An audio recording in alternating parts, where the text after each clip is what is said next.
And we're back with Fairy Tail Galuna Island arc, or the Sub-Zero Emperor Leon.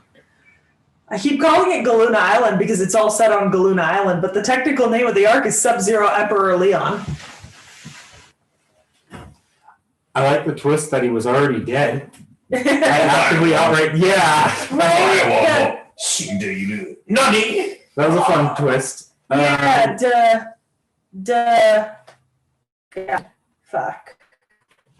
something. Deliora. Deliora, that's it. Thank you. I had completely forgotten the name.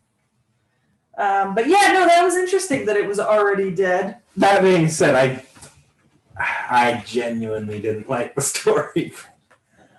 I mean, okay, I like Galuna Island as an arc more than some of the other arcs in this show. I mean, keep in mind, I have seen all of it. So I've seen a lot of arcs in this show, and there's a lot of arcs that I'm not the biggest fan of. And I'm not a massive fan of Galuna Island, but it's not one of my least favorite arcs.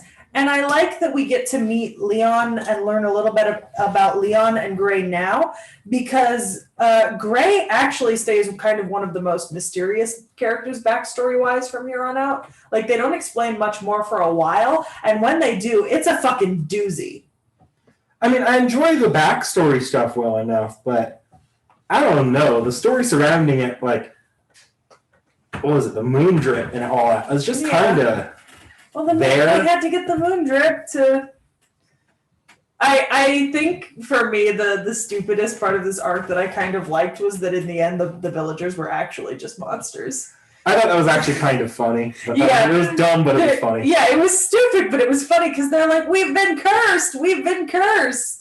And then they, like, fix it, and they're like, wait, we've always been like this! Yeah. But at that point, they kind of already removed themselves from the story, so I kind of file it away with, like, the one-off episodes in a way. Yeah. Because it's sort of its own thing. Yeah, and they don't really do much throughout the arc. They just happen to be the people who have, like... Yeah. Who you know, request the job to...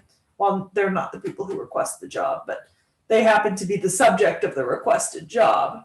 But then the job involves primarily this whole deal with Leon and his crew.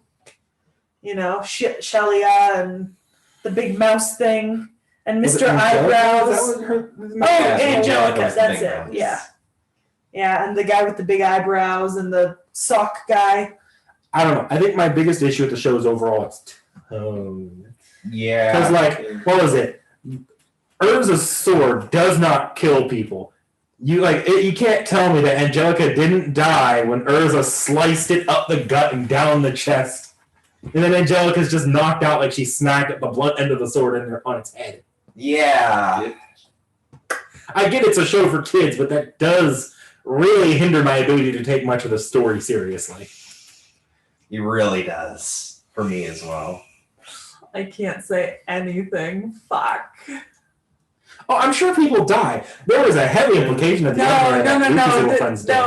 No, it's not that. It's that there's a connection to Angelica and everything, like, later, and it's... I'm sorry, I'm not taking the giant walking mouse seriously. No, the mouse is dead. The mouse is fucking dead. But, like, what's her face? Urza? The girl. Lucy? Oh. The one who controls the mouse, not Urza or Lucy. If it was Urza or Lucy, I would have said Urza or Lucy. The red-haired twin hair. Yeah, that one. The love girl. Yeah. God, let me pull out a fucking character list just in case for next season. Section? Yeah, next section. This is terrible. Yeah, but I mean, okay, but it is an arc at least. You know, this is one arc. It's a quest that they go on. And it's early in the series, so it's not too bad. Maybe 20 episodes I'm expecting something to happen, but also, like, I don't think anything's really had any, like, major consequences for villains or heroes. Yeah, it's not in this arc. Yeah. But yeah, it's like even some of the shows sort of move away from that. Mm-hmm. Like, this feels like the most aimed at a really young audience Sherry. so far. Yeah. Her name is Sherry. That was annoying.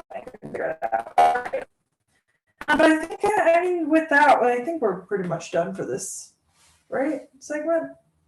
I mean, do we have anything else to say? Yeah, I enjoyed basically the last 3 episodes I enjoyed well enough because at that point none of the 3 really felt like they were trying to take themselves too seriously, so I could sort of get with the tone and the jokes a little bit more.